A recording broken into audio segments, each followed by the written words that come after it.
ह्या MIDC मध्ये जमिनी आमच्या गेलेल्या आहेत. प्रदूषणाचा त्रास हा आम्ही स्थानिक म्हणून इथं सहन करतोय. तर इथं स्थानिक म्हणून इथल्या स्थानिक तरुणांना इथं प्राधान्याने नोकरी दिली जातीये का, त्यांना रोजगार दिला जातोय का, तर अजिबात दिला जात नाहीये. शेतकऱ्यांसाठी अतिशय महत्त्वाचे असणारे डिंबा उजवा कालवा हा माझ्या जिल्हा परिषद गटातून जातो. ते काम कडलवाडीपर्यंत आलेलं आहे. ते पुढं गोलेगावपर्यंत पाणी जात नाही त्याचं, कारण मध्ये 2 ठिकाणी ते काम अपूर्ण आहे. तर ते पूर्ण काम करून ह्या ज्या काही कॅनलसाठी ज्या शेतकऱ्यांच्या जमिनी गेलेल्या आहेत, अधिग्रहण झालेले आहेत, त्याचा मोबदला त्या शेतकऱ्यांना कसा मिळेल आणि जे डिंबा उजव्या कालव्याचं पाणी आहे ते गोलेगावपर्यंत कसं होईल, हे शेतकऱ्यांसाठी प्राधान्याने मी काम करेल. नावासाठी नाही तर कामासाठी माझी उमेदवारी असेल.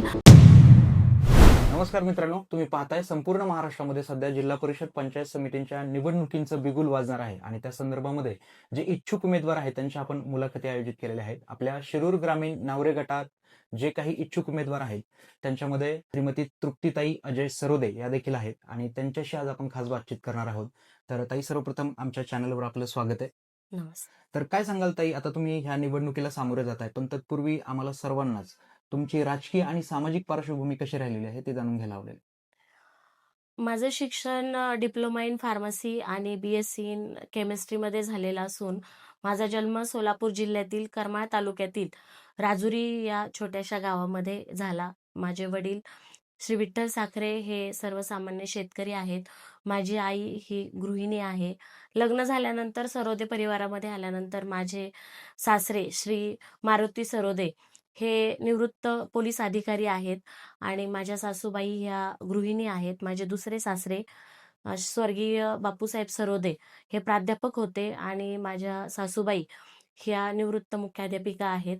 राजकीय वारशाचं म्हणाल तर खूप मोठी राजकीय पार्श्वभूमी नाहीये, परंतु माझे सासर आणि माहेर हे दोन्हीही कुटुंब गावगाड्यामध्ये गावच्या सामाजिक जडणघडणीमध्ये या दोन्हीही कुटुंबाचा सहभाग हा राहिलेला आहे. त्याच्यामुळे राजकीय पार्श्वभूमी नसली तरी सामाजिक कार्याची मला लहानपणीपासूनच आवड असल्यामुळे सामाजिक वारसा हा नक्की आहे. ताई, आता बरेच जण आपण पाहतो राजकारणामध्ये सुरुवात करताना ग्रामपंचायत सदस्य पहिल्यांदा निवडणूक लढवली जाते, त्यानंतर मग पंचायत समिती, जिल्हा परिषद. आपण मात्र प्रथमच ही निवडणूक माझ्या मते लढवत आहात आणि डायरेक्ट जिल्हा परिषद सदस्याचे किंवा जिल्हा परिषदेची निवडणूक लढवत आहे. तर या पाठीमागे नेमकी काय भूमिका आहे? राष्ट्रवादी काँग्रेस पक्षाच्या पक्ष संघटनेमध्ये काम करत असताना सोलापूर जिल्ह्यामध्ये माझ्या माहेरी काम करत असताना मला पक्षाच्या माध्यमातून सर्वप्रथम राष्ट्रवादी महिला काँग्रेसच्या सोलापूर जिल्हा उपाध्यक्षपदी काम करण्याची प्रथमतः संधी मिळाली. त्यानंतर पुणे जिल्ह्यामध्ये आल्यानंतर, लग्न होऊन सासरी आल्यानंतर मला पुणे जिल्ह्याच्या राष्ट्रवादी महिला काँग्रेसच्या जिल्हा उपाध्यक्षपदी काम करण्याची संधी मिळाली. पक्ष संघटनेमध्ये दिलेला पूर्ण वेळ असू द्या किंवा सर्वसामान्य घटकांना सोबत घेऊन पुढे जाण्याची भूमिका असू द्या, ह्या दोन्हीही गोष्टीची दखल पक्ष नेतृत्वाने घेतली आणि त्यानंतर आदरणीय अजितदादांच्या नेतृत्वाखाली काम करत असलेल्या राष्ट्रवादी काँग्रेस पक्षामध्ये मला आदरणीय रुपालीताई चाकणकर असतील, माझ्या नेत्या आदरणीय आदितीताई तटकरे असतील, यांच्या माध्यमातून मला राष्ट्रवादी महिला काँग्रेसच्या प्रदेश सचिवपदी काम करण्याची संधी मिळाली. त्यानंतरच्या काळामध्ये मला महाराष्ट्र राज्याचे उपमुख्यमंत्री आणि आपल्या पुणे जिल्ह्याचे पालकमंत्री आदरणीय अजितदादांच्या माध्यमातून जिल्हा नियोजनच्या जनसुविधा या योजनेमधून मला माझ्या जिल्हा परिषद गटामध्ये म्हणजे नावरा जिल्हा परिषद गटामध्ये रामलिंग असेल, गोलेगाव असेल, मोठेवाडी असेल, ह्या काही गावांमध्ये विकास निधीच्या माध्यमातून मला काम करण्याची संधी मिळाली. गेल्या काही वर्षांपूर्वी आपलं लोकसभेचं इलेक्शन झालं, विधानसभेचं इलेक्शन झालं. या दोन्हीही इलेक्शनच्या माध्यमातून मला घरोघरी प्रचार करता आला. माझी हिरकणी प्रतिष्ठान ही सामाजिक संस्था आहे. या संस्थेच्या माध्यमातून मी जे काही सामाजिक कार्य केलं, हे फक्त माझं कार्यक्षेत्र हे मी कधीच ग्रामपंचायत हे ठेवलेलं नाहीये. माझ्या संस्थेच्या माध्यमातून असू द्या किंवा पक्षाच्या माध्यमातून असू द्या, माझा वावर हा जिल्हा परिषद गटामध्ये होता. आणि अलीकडच्या काळामध्ये आपण सर्वांनी बघितलं की आपल्या जिल्हा परिषद, न्हावरा जिल्हा परिषद गटाचं आरक्षण हे महिला राखीव आलं, ओबीसी महिला. बरोबर. आणि त्याच्यानंतर मला असं वाटलं की पक्षाने जर संधी दिली तर मी उत्तम प्रकारे ह्या लोकांच्या समस्या सोडवण्याचा प्रयत्न करेल. त्याच्यामुळे मला असं वाटलं की मी जिल्हा परिषदेची निवडणूक लढवली पाहिजे. आता ह्या निवडणुकीसंदर्भात बोलायचं झालं तर अजूनपर्यंत अधिकृत उमेदवार म्हणून कोणाचीच नावे जाहीर झालेली नाहीत. तरी देखील आपण संपूर्ण गावोगावी फिरत आहात आपल्या गटामध्ये. तर काय वाटतं की कोणकोणत्या समस्या सध्या आपल्या गटामध्ये आहेत? आता मी गेल्या काही महिन्यापासून आपल्या जिल्हा परिषद, न्हावरा जिल्हा परिषद गटामध्ये गावोगावी जाऊन, वाड्या-वस्त्यांवरती जाऊन लोकांशी संपर्क साधण्याचा, त्यांच्याशी संवाद साधण्याचा प्रयत्न केलेला आहे. ह्या न्हावरा जिल्हा परिषद गटामध्ये जवळ-जवळ 17 गावं आहेत. हा जिल्हा परिषद गट जो 2 पंचायत समिती गण, आता जो शिरूर ग्रामीण पंचायत समिती गण आहे, तो बऱ्यापैकी औद्योगिकरणामुळं थोडाफार शहरी भाग म्हणून ओळखला जातो आणि न्हावरे पंचायत समिती गण हा शेतकरी पट्टा आहे. तर प्रश्न वेगवेगळे आहेत. मी आता ह्या दरम्यानच्या काळामध्ये फिरत असताना बऱ्याच समस्या मला माझ्या निदर्शनास आल्या. मग त्यामध्ये निमोणासारखं गाव आहे, तिथं लोकांच्या रस्त्याचे प्रॉब्लेम आहेत. गुणवंतवाडी तिथं त्या गावातल्या महिलांचे पाण्याचे प्रश्न आहेत. बऱ्यापैकी गावांमध्ये पथदिव्यांचे प्रॉब्लेम आहेत किंवा आपल्या जिल्हा परिषद गटातल्या ज्या काही PSC आहेत आरोग्य विभागाच्या, त्याच्यामध्ये बऱ्यापैकी औषधांचा तुटवडा आहे. महिलांच्या आरोग्याचे विषय आहेत. जिल्हा परिषद शाळा आहेत. तिथं पाहिजे तसा शिक्षणाचा दर्जा आहे का? तर हे वेगवेगळे विषय आहेत. माझ्या तरुण सहकाऱ्यांचा रोजगाराचा विषय आहे.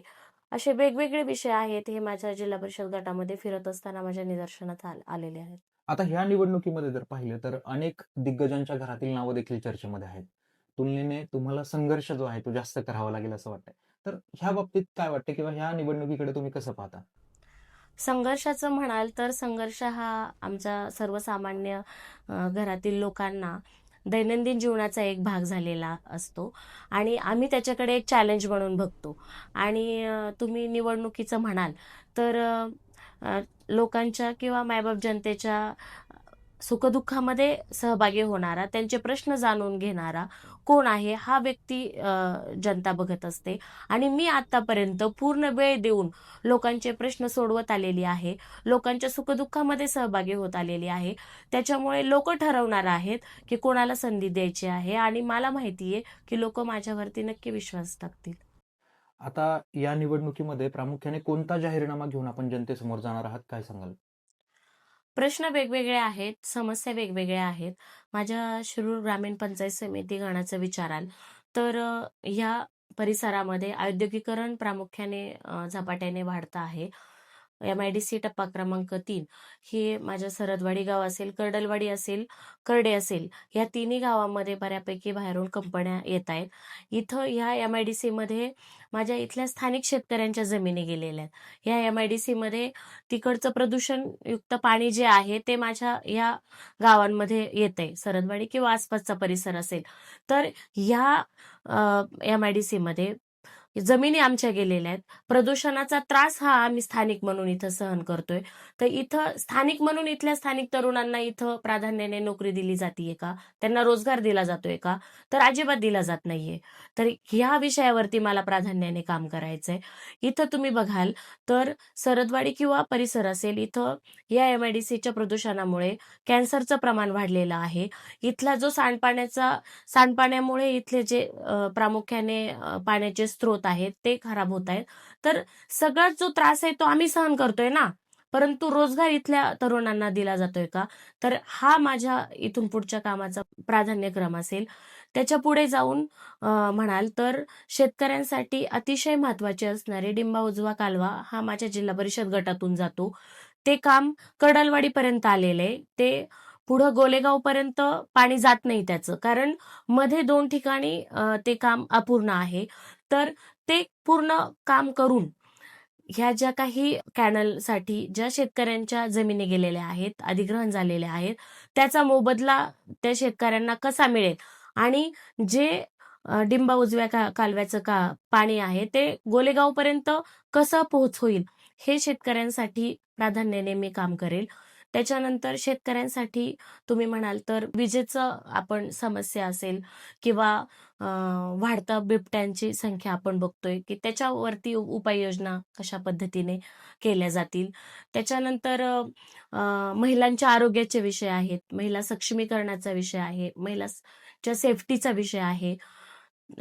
त्याच्यानंतर पुढे जाऊन जिल्हा परिषदाच्या शाळा आहेत. आपण बघतो की ज्या काही खाजगी संस्था आहेत, त्या संस्थांमध्ये ज्या पद्धतीने शिक्षण दिलं जातं चांगल्या दर्जाचं, त्या पद्धतीचं शिक्षण जिल्हा परिषद शाळांमध्ये दिलं जातं का? तर ते कशा पद्धतीने दिलं गेलं पाहिजे? शाळा डिजिटल आहेत का? तर त्या कशा पद्धतीने तिथं सुधारणा केल्या पाहिजेत? ह्या प्राधान्याने विषयावरती मी उद्याच्या कालावधीमध्ये काम करेल. त्याच्यानंतर आपण बघतो की शाळांमध्ये जो काही पोषण आहार आहे, तो चांगल्या दर्जाचा दिला जातो का? उत्कृष्ट पद्धतीचा दिला जातो का? हा एक प्राधान्याने प्रश्न सोडविण्याचा विषय आहे. रस्त्याचे विषय आहेत. माझं निमोणं गाव हे क्षेत्रफळाच्या दृष्टीने खूप मोठं गाव आहे. तर तिथं शेतकऱ्यांचं किंवा तिथल्या लोकांचं रस्त्याचा खूप मोठा विषय आहे. वरच्या भागामध्ये किंवा शेतकऱ्यांचा बऱ्यापैकी आपण बघतो की पाणंद रस्त्याचा खूप मोठ्या समस्या आहेत. ह्या विषयावरती मला काम करायचंय.